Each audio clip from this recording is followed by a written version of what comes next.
Good morning my dear students. Class में हम लोगों ने जो हमारी पोइम चल रही थी 10 में उसके बारे में चर्चा की और उसके 2 स्टेंजा हमने कंप्लीट भी कर ली। उसके बाद में तो आपके दो स्टेंजा जो शेष रह गए उनके बारे में आज हम लोग चर्चा करेंगे, उसको पढ़ेंगे और रोजाना आपको मैं एक चीज़ बताता हूँ, उसको आप याद रखना। हम जब भी आप देखें ईयरफोन या हेडफोन का प्रयोग करें। ये नहीं कई बच्चे करते हैं, कई बच्चे नहीं करते, उनको सुनाई नहीं देता, इसके कारण से वो क्या करते हैं, क्लास को डायरेक्टली छोड़ देते हैं और फिर उनकी पढ़ाई क्या रहती है, वहीं पर रुक जाती है। इसलिए आप लोगों को पढ़ना भी है, मेहनत भी करनी है। हम लोग मेहनत कर रहे हैं आप लोगों के लिए, जितना पॉसिबल हो रहा है उतना हम कोशिश कर रहे हैं। जो पॉसिबल ही नहीं हो रहा उसके लिए आप भी कुछ नहीं कर सकते, हम भी कुछ नहीं कर सकते। मैं बार बार हर क्लास में कहता हूँ, संसाधन के अभाव से जो जितना कुछ हो पा रहा है उससे में आपको संतुष्ट रहना पड़ेगा, अपने आप को संतुष्ट करना पड़ेगा। तो इसलिए आपको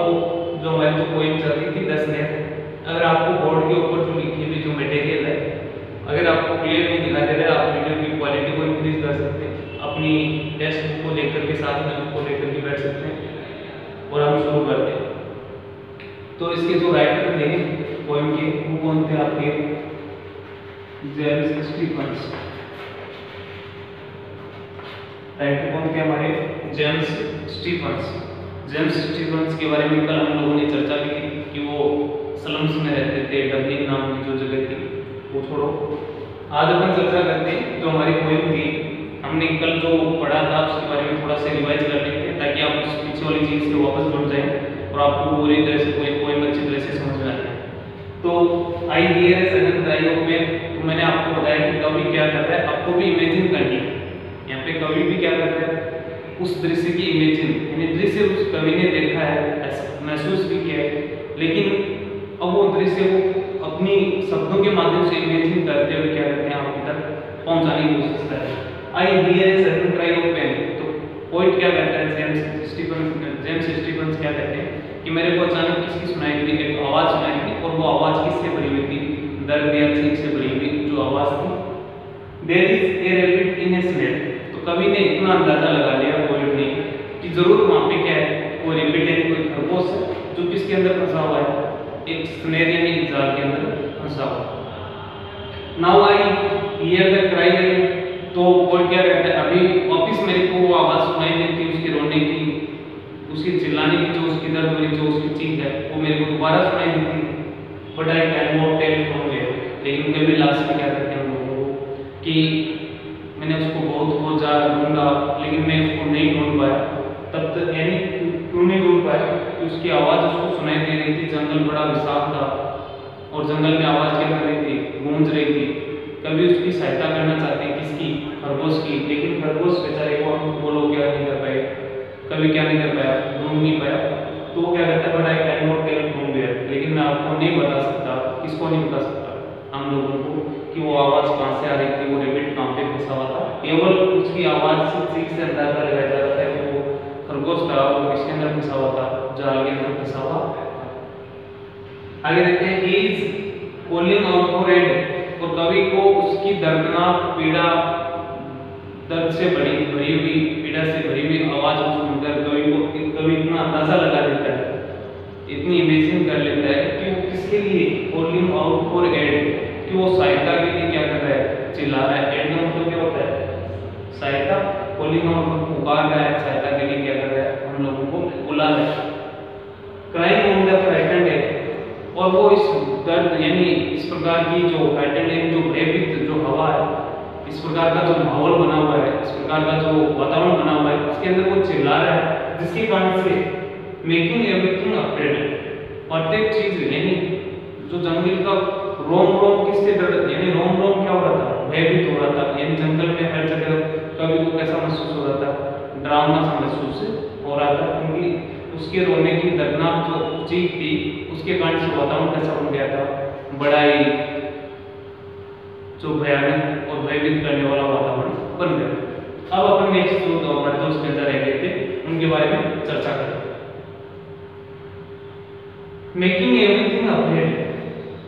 यहाँ से जो थर्ड स्टेज है आपका मेकिंग एवरीथिंग अफ्रेड। तो क्या कहता है कवि कि मेकिंग एवरीथिंग अफ्रेड कि वातावरण कैसा बन गया था, मेकिंग एवरीथिंग अफ्रेड पूरी की पूरा जो वातावरण था, एनवायरनमेंट था, वैसा हो गया था, भयभीत डरावना वातावरण बनाते हुए wrinkling up his little face. अब कवि को उसको जैसे अपन देखते हैं कोई जानवर या कोई बच्चा भी रोता है,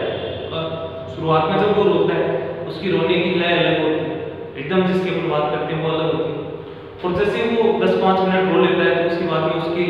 जो रोने का जो तरीका है वो फिर बदल जाता है, तो फिर धीरे धीरे वो वापस क्या हो जाता है, शांत हो जाता है। कैसे, मान लो इसी प्रकार से कवि भी क्या करता है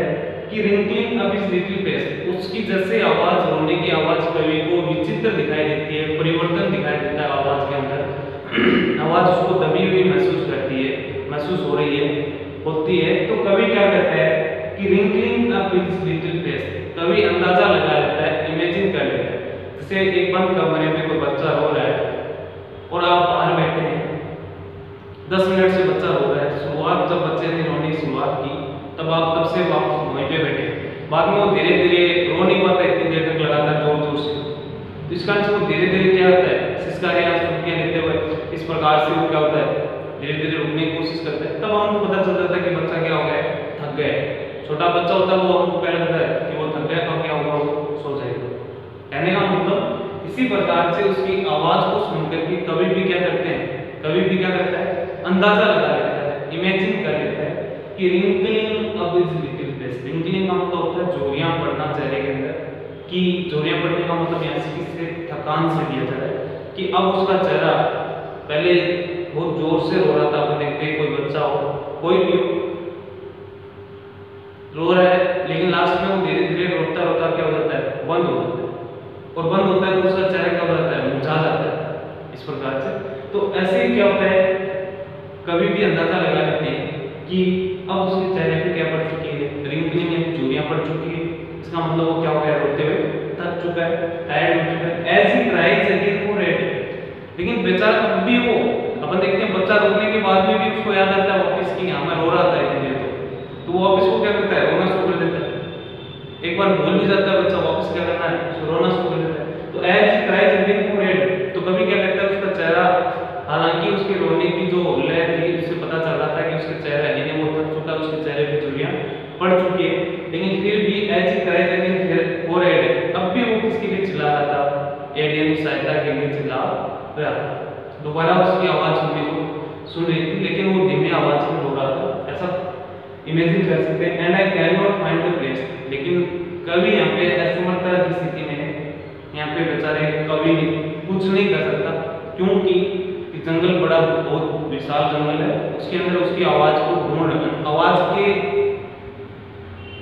आधार पे उसको ढूंढना कवि के लिए क्या हो गया था, मुश्किल हो गया था, इसलिए कवि क्या कहता है,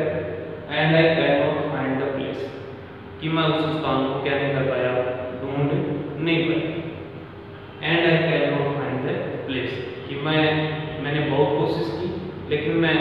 उस स्थान को, उस कौन से स्थान को जहाँ पे रेबिट किसके अंदर था, स्नेक यानी एक जाल में फंसा हुआ था, उस स्थान को मैं क्या नहीं कर पाया, ढूंढ नहीं पाया। नेक्स्ट देखते हैं, where is path is in the snake, कौन से स्थान को, कि जहाँ पे उसका पा का मतलब क्या हुआ, पंजा, पा का मतलब क्या हुआ, पंजा, इज इन द स्नेक, जहाँ पे उसका पंजा किसमें था, स्नेक यानी जाल में फंसा हुआ था, उस स्थान को मैं क्या नहीं कर पाया, ढूंढ नहीं पाया। आगे क्या कहता है, लिटिल वन ओ लिटिल वन, कवि क्या कहता है, लिटिल वन ओ लिटिल वन, हे छोटे प्राणी, हे छोटे प्राणी, आई एम सर्चिंग एवरीवेयर, मैं तेरे को हर जगह ढूंढ चुका हूँ। इसका मतलब यहाँ पे लास्ट की जो लाइन्स है इसमें क्या देखने को मिलता है कि कवि भी उस रेबिट को ढूंढते हुए क्या हो चुका है, थक चुका है। इसके कारण से वो क्या कहते हैं, हे छोटे प्राणी, हे छोटे प्राणी, मैंने तुम्हारी सहायता करने की कोशिश की, मैं तुम्हारी सहायता करना चाहता हूँ, लेकिन I am searching everywhere, I can not find the place, मैंने हर जगह तुमको खोजा है, हर जगह तेरे को ढूंढा है, लेकिन मेरे को क्या नहीं मिल रहा, तुम्हारा जो स्थान है, वेयर इज पार, यानी जहाँ पे उसका पंजा है, जो किसके अंदर है, स्नेर के अंदर, उस स्थान को कवि ढूंढने में क्या है, असमर्थ है। तो इस कविता के माध्यम से आपसे क्वेश्चन इस प्रकार से डायरेक्ट कोई क्वेश्चन इसका नहीं बन रहा है, आपसे क्या पूछा जा सकता है कि पक्षियों के बारे में, पक्षियों के पोएम के माध्यम से आप पक्षियों के बारे में क्या संदेश देना चाहते हैं, इस प्रकार के क्वेश्चन आपसे पूछे जा सकते हैं। तो इस कविता के माध्यम से हमारा क्या संदेश बनता है, हमारी कोई कविता क्या संदेश देती है कि हमको कभी भी क्या नहीं करना चाहिए, पक्षियों को कभी भी पिंजरे में नहीं डालना चाहिए, उनकी भी खुद की आज़ादी होती है। और एक जो अपन देखते हैं जो मकर संक्रांति आती है, जो धागा होता है उसके कारण से पंजा मतलब इसमें स्नेर में फंसा है, तो कई बार अपन हम लोग देखते हैं, कई बार गर्दन फंस जाती है, कई बार पंजा पक्षी का वहीं पे फंस जाता है, वो पूरी रात और दिन के लिए क्या करता है, तड़पता रहता है, लास्ट में उसकी क्या हो जाती है, मौत हो जाती है या उसका पैर कट जाता है। तो ऐसी कंडीशन में आपको दया का भाव रखना है, कोई भी पक्षी आपको कहीं पे भी दिखाई देता है उसको निकालना चाहिए, पिंजरे में पक्षी को बंद नहीं करना चाहिए। जहाँ कहीं भी आपको लगता है कि इस पेड़ के ऊपर धागा है, वहाँ पे पक्षी आराम से, पक्षी क्या हो सकता है बेचारा, उसकी गर्दन कट सकती है, उसकी कहीं पे चोट आ सकती है, उस प्रकार के कार्यों को आप सबसे पहले करते हैं। तो इस कविता के माध्यम से हम लोगों को संदेश ये मिलता है कि हम लोगों को कभी भी किसी भी पक्षी या पशु जो भी हो उसको स्वतंत्र छोड़ देना चाहिए, उसको कभी भी जाल में या पिंजरे में बंद नहीं करना चाहिए। और कोई भी बंद करता है उसको आपको समझाना चाहिए, नहीं माने तो कई तरीके हैं, उसकी कार्रवाई भी होती है। तो इस प्रकार से पक्षियों या पक्षियों को हम लोगों को परेशान नहीं करना चाहिए, वो भी इंसान की तरह जीना चाहते हैं, इंसान की तरह उनको भी क्या चाहिए, स्वतंत्रता चाहिए। तो my dear students, I hope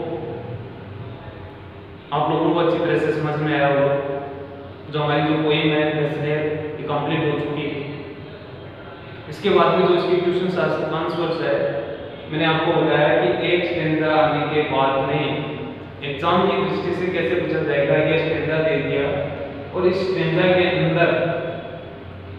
आपको एक तो पूछा जा सकता है राइम स्कीम, क्या पूछा जा सकती है, राइम स्कीम। राइम स्कीम कैसी, जो लय के साथ में जुड़ी होती है। जैसे ये स्टैंजा दे दिया, आपको बोल दिया जाए इसकी राइम स्कीम बताइए, तो क्या हुआ, जैसे पहला जो है इसको अपन ए मानेंगे, ये तो क्या है ए, ये इससे ए मानेंगे कैसे, आवाज की वजह से। पहले की कोई आवाज हमको किसी से मिलानी नहीं, जो साउंड है वर्णंस है, तो एंडिंग साउंड है किसी भी वर्ड का एंडिंग साउंड है। जब अपन वर्णंस करते समय समान आ रहा है उसको हम समान अंक देंगे, या समान जो अपन साइन दे रहे हैं ए बी का वो समान साइन देंगे, इक्वल रखेंगे। और अगर डिफरेंट आ रहा है तो आप लोग क्या करेंगे, वहीं पे अपना साइन चेंज करते हैं। जैसे सबसे पहले अपन ने ए का साइन इसको दिया, अफ्रेड, बाद में फेस, इसका एंडिंग साउंड देखना। कोई भी वर्ड का वर्णन करते समय उसके जो लास्ट के जो कैपिटल्स है 2, 3, 4 जो अक्षर है उनको, उनके साउंड को आपको आइडेंटिफाई करना है। अगर उनका साउंड आपको पहले वाले ऊपर वाले सेंटेंस के साउंड से मैच हो रहा है तब तो आप क्या करेंगे, सेम क्या करेंगे, सेम साइन का उपयोग करेंगे। अन्यथा आप साइन को क्या करेंगे, चेंज करेंगे। और साइन किसको रखेंगे, ए बी सी डी को, ई को भी जा सकता है, एफ को भी जा सकता है। पूरी स्टैंडर्ड दे दी जाए या पूरी पोएम दे दी जाए, पूछ ली जाए तो भी हम लोगों को बताना चाहिए। जैसे अफ्रेड है, इसका ये दे दिया, फेस से है, इस प्रकार से इसमें किसका साउंड क्या हो रहा है, चेंज हो रहा है, तो हम क्या करेंगे, बी, अफ्रेड, एड, इसका मतलब वापस साउंड क्या हो रहा है, मैच हो रहा है, इसका मतलब इसमें क्या हो रहा है, ए, और यहाँ पे क्या है, फेस, प्लेस, इसका मतलब इसमें वापस क्या आ रहा है, बी। साउंड फेस का और प्लेस का साउंड इक्वल है, इसका मतलब हम लोग क्या रखेंगे, साइन भी इक्वल रखेंगे। तो इसकी राइम स्कीम पूछा जाए तो क्या होगी, ऊपर वाला इस स्टैंजा की राइम स्कीम क्या होगी, A B A B, rhyme scheme क्या होगी, ए बी। क्लियर। और इसकी देखिए पे ए, स्नेर बी, अगेन ए, वेयर स्नेर से मिला बी। तो इसकी जो राइम स्कीम चल रही है वो क्या चल रही है, ए बी। ऑफलाइन क्लास होगी या नेक्स्ट क्लास में मैं आपको अच्छी तरह से कोई पोएम लेकर आएंगे उसकी राइम्स भी हम अच्छे से करेंगे। जैसे इसमें देखें, इसमें ये लाइन लगी होगी, एक लाइन लगी होगी प्लेस वाली, यहाँ पे प्लेस हो रहा है, प्लेस में ए रख दिया, स्नेल में बी रख दिया, और 1 इसमें सी रख दिया, और इसमें वेयर का अपन डी कर दिया। इसका मतलब इसमें A B C D sorry A B C, और इसका मतलब वापस क्या है यहाँ पे B, A B C B, A B C B. आगे जो लाइन्स देखिए उसमें भी हो सकता है वापस क्या शुरू है ए बी सी बी। इस प्रकार से क्या हो सकती है आपकी चेंज हो सकती है। क्लियर है? तो इस प्रकार से आपको राइम्स के लिए जरूरी नहीं है कि ए के बाद में बी आएगा, जैसे ए के बाद में बी आएगा वापस ए आना जरूरी नहीं है, सी भी आ सकता है, सी के बाद में डी भी आ सकता है। इस प्रकार से आपको राइम्स को साउंड बंडल्स के बेस पे आपको क्या करना है, राइम्स को बनाना है। I hope my dear students आपको समझ में आया होगा। आज के लिए इतना सफिशिएंट होगा। और टेक्स्ट होम असाइनमेंट के रूप में आपको टेक्स्ट बुक के जो 20 to 30 वर्ड्स वाले जो क्वेश्चन आंसर है उनको आपको अपनी नोटबुक में नोट करना है। Okay students.